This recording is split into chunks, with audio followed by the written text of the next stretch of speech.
Investissement locatif, alors c'est une question qui est très large. Souvent, les gens sont concentrés simplement sur l'investissement dans l'ancien, sauf qu'il y a des réalités différentes sur un même mot. C'est-à-dire qu'on a à la fois dans l'ancien, à la fois l'immobilier défiscalisant, connu sous des formes de loi telles que le Pinel, cédé avant ou autre, l'immobilier locatif via la location meublée, qui peut être elle aussi dans l'ancien ou dans les résidences de services. On peut avoir de l'immobilier locatif ponctuel, ce que tout le monde connaît via le Airbnb ou d'autres formes, les gîtes ou autres. Donc ensuite, nous, notre travail, c'est de savoir trouver la bonne forme et le bon moyen d'optimiser l'investissement locatif en fonction de ce qu'on va aller chercher comme réponse pour nos clients.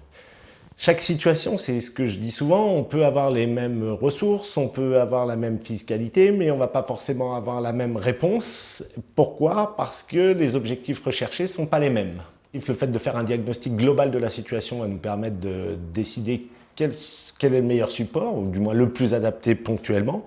Le fait d'accompagner nos clients nous permettra de faire des arbitrages nécessaires et donc potentiellement de changer de support, parce que l'immobilier, c'est bien de l'acheter, mais il faut savoir le vendre. Et ça, nous, Français, on a du mal, mais il faut savoir le faire.